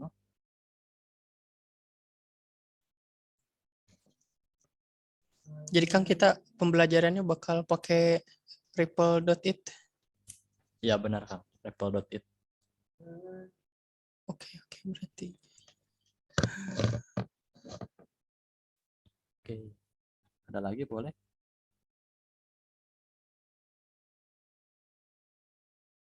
Wah Kang Wahyu itu tadi ya.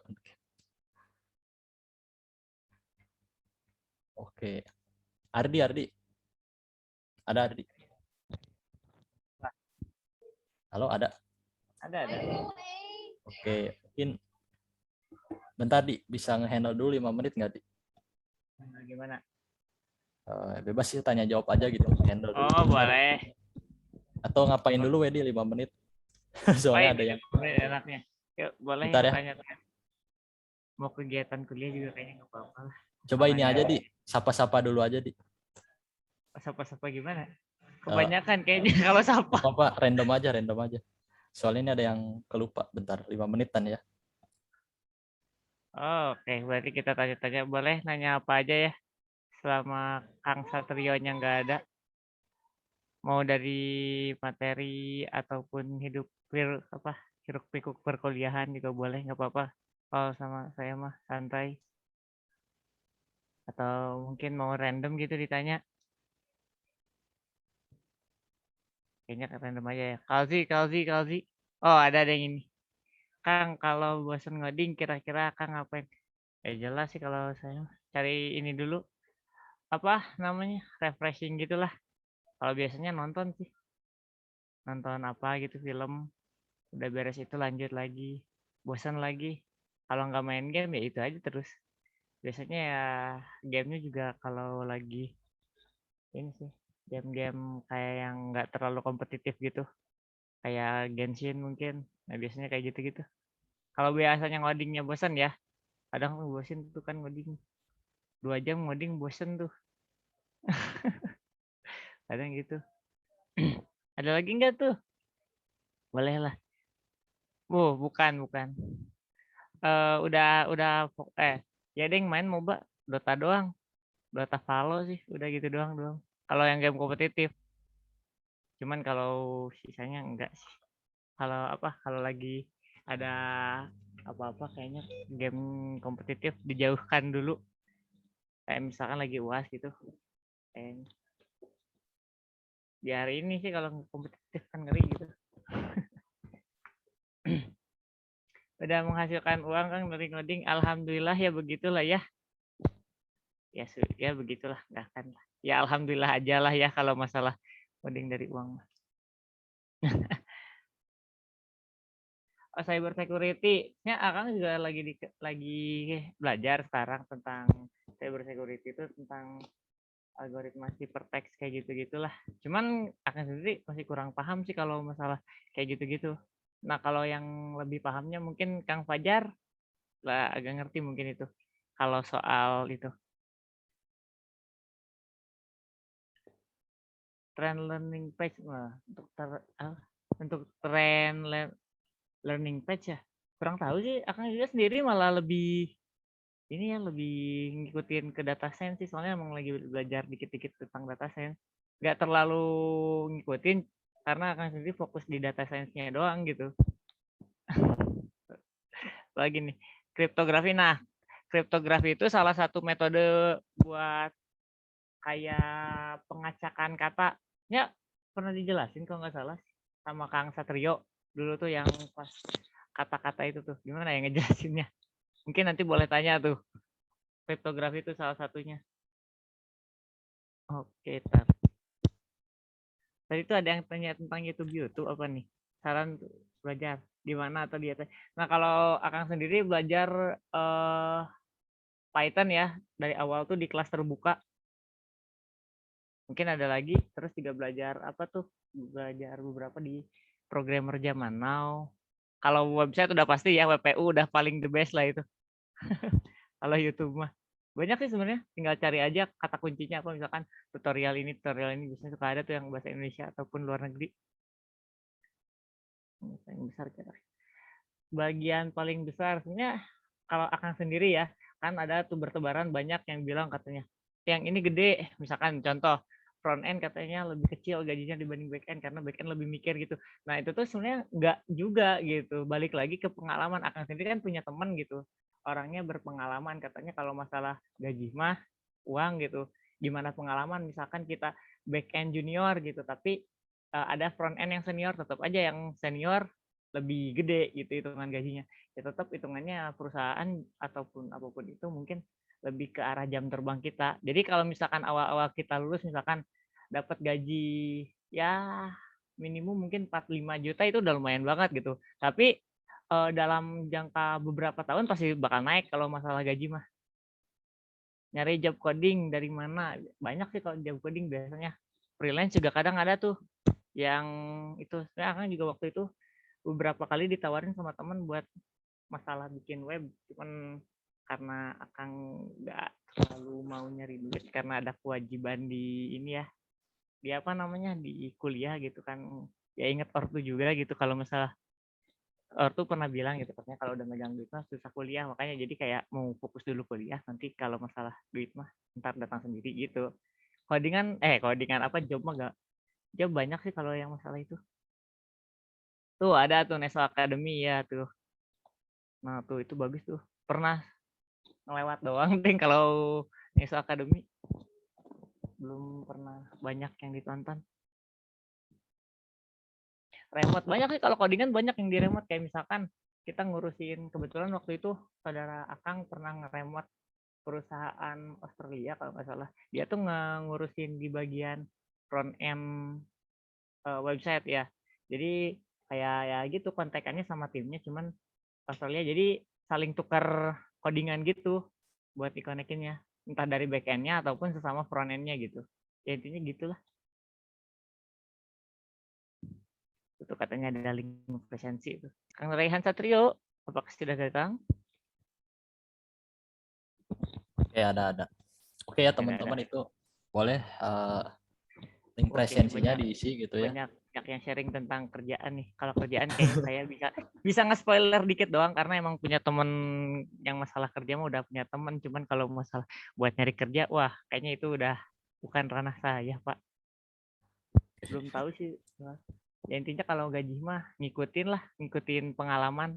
Bukan kita bukan kayak kita pingin ini gajinya katanya gede, nggak gitu sih sebenarnya. Balik lagi ke spesialisasi gitu.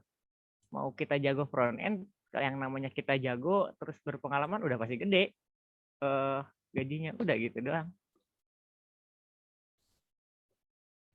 Oke, ya. Ada kenapa? Tadi ada yang bertanya kenapa? Tapi mungkin kalau soal pekerjaan mah ya namanya awal-awal pasti merintis dulu, nggak mungkin langsung gede gitu. Nah iya, jadi beberapa orang kayak gitu juga kan. Ya kalau awal udah dapat 5 juta itu udah hitung gede sebenarnya. Nah dalam jangka waktu 2 atau 3 tahun pasti naik lagi itu tuh. Kan kalau interview codingan di perusahaan gede itu biasanya pertanyaannya seputar apa kira-kira. Tergantung kita mau ngelamar di bagian mana. Biasanya kalau misalkan mobile terus perusahaan butuh bahasa Kotlin, biasanya HRD-nya suka ngasih soal Kotlin gitu. Nah ini coba baca misalkan nanti gimana outputnya atau gimana kasih soal problem solve-nya gimana gitu. Biasanya kayak gitu-gitu tuh kalau interview kerja codingan. kalau pekerjaan data science itu benarkah kebanyakan harus lulusan 2? Untuk data science kayaknya kurang tahu kalau di Indonesia, cuman dengar-dengar dari teman Akang yang mungkin anak Cibiru tahu lah ya, si Dava Almer. Nah, Dava Almer itu emang katanya di luar negeri itu data science tuh emang harus S2 kebanyakannya, karena emang mata kuliahnya benar-benar menjurus dan emang susah kalau soal data. Kalau di Indonesia sendiri kayaknya enggak sih, asal kita bisa ngerti data science-nya udah nggak masalah, cuman ya balik lagi ke pengalaman gitu. Kalau dari developer setiap hari ngoding terus, kayaknya enggak sih. Akang ngelihat temen kakak kelas Akang gitu ya yang di startup gitu, enggak semua ngoding. Kadang satu hari itu kayak meeting, udah meeting tuh refreshing gitu. Nggak harus terus-terusan ngoding, ntar mumet sendiri soalnya. Udah berapa lama Akang ngoding? Kalau dihitung ngoding bener-bener ngoding kayaknya baru 3 tahun, baru awal kuliah, soalnya waktu SMA masih apa ya namanya teh, belang betong lah gitu, kayak mau nggak mau gitu. Soalnya waktu SMA juga cuman HTML, CSS, Java, PHP doang. Oh, nih ada nih fakta menarik. Iya, jawabannya rata-rata pekerjaan dan perusahaan gitu sering searching. Iya, jawabannya. Kenapa? Karena emang problem solve itu kan kadang ada beberapa apa ya, kayak orang yang belum nemu problem solve-nya gitu. Terus akhirnya ke startup, oh, nggak apa-apa. Karena ujung-ujungnya kerjaan juga pinginnya gini, bisa ngerjain aja itu, nggak mau tahu dari mana kerjaannya. Kayak gitu tuh biasanya. Jadi wajar sih kalau kerja masih ngelihat Stack Overflow kayak gitu-gitu. Iya sih benar. Iya kan? Originalitas kayaknya tetap nomor 1, cuman kayak gini, balik lagi. Kalau itu kita ke Stack Overflow, ngopas hitungannya, tapi tetap kita harus paham apa yang kita kopas dan apa yang kita buat gitu. Masuk Sama enggak? variabelnya beda pasti. Nah, pasti itu harus diubah lagi balik, ujung-ujung. ya balik lagi, kita kan harus tahu dulu apa yang kita kopas dan apa yang kita buat gitu. Oke. Mungkin udah ya, ada lagi mungkin atau mau dicukupkan aja kayaknya. Kalau misalnya ada yang mau ditanyakan lagi nanti kita sedia after discussion ya buat teman-teman. Boleh. Terlalu malam kalau jadi nanti bisa stay aja terus ya, karena kita bakal ada after discussion. Jadi mungkin sebelum kita tutup ya, mungkin ada ini dulu sih, beberapa informasi mungkin dari Kompetegram gitu ya. Mungkin boleh izin share screen lagi ya. Boleh. Oh, BTW yang tadi nggak 100% valid ya, cuman soalnya Akang sendiri kan belum ngerasain hiruk pikuknya, cuman ngedenger sharing-sharing dari teman-teman Akang, kakak kelas Akang kayak gitu-gitu. Kayak gitu. Oke, ini udah ada belum di? Sudah ada. Ini pakai vertical tab.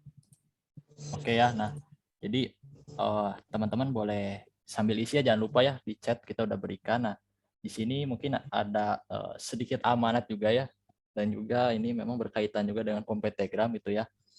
Jadi promosi ya intinya, tapi nggak apa-apa lah ya, karena jadi nanti itu ada event ya, sebenarnya udah lewat sih, tapi masih ada tanggal 12, yaitu event tentang financial technology.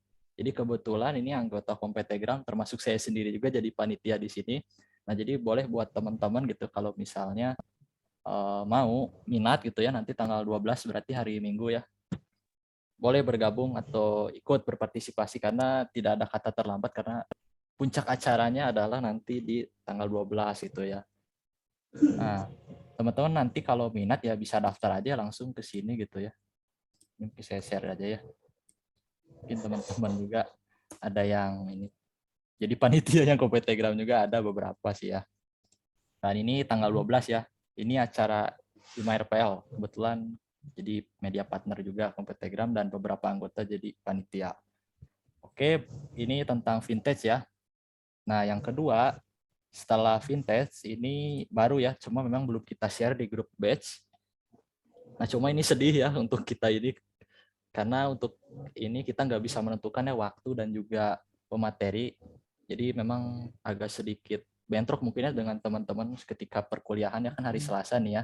Jadi nih kita bakal ngebahas tentang workshop dan webinar ya, ngebuat RESTful API dengan Kode Igniter. Nah mungkin teman-teman di bahasan di studi grup mungkin agak terlalu berat ya, tapi kalau penasaran boleh ikutan karena ini kita Kompetegram mendapat kepercayaan lagi gitu ya dari program studi RPL untuk melaksanakan ini.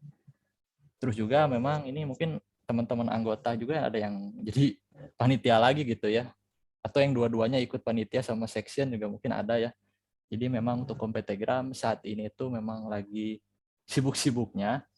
Nah, kalau misalnya teman-teman berminat bisa langsung daftar aja ya di sini, nanti saya kirim linknya.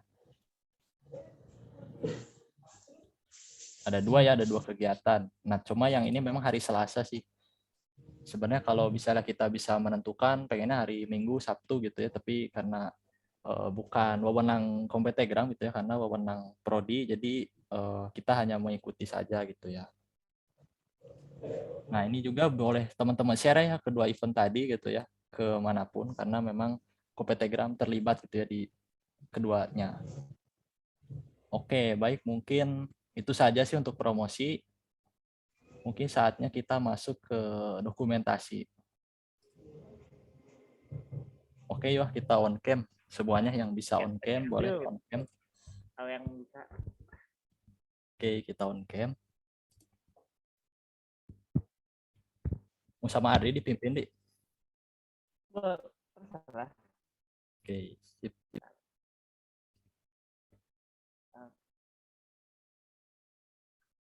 Wah, banyak juga jadi yang on cam. Alhamdulillah.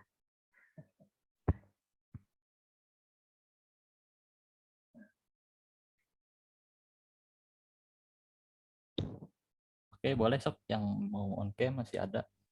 Kalau Yuk. yang on cam, 2 slide ya ini. iya, ada slide. Kenapa slide-nya nggak rata ya? Ada beberapa yang nggak. Ya mungkin Oke, ada lagi mungkin. lagi. Wah, ada yang di stadion itu. Stadion, Wah, Rijal lagi dibikin di bottom. ada yang ada internet positif, Mana internet positif? ada yang di sponsor. Oh. Oke. Oke, kalau kita mah background-nya jelek Di. Ini mah asli background-nya. Jelek ini ada lemari.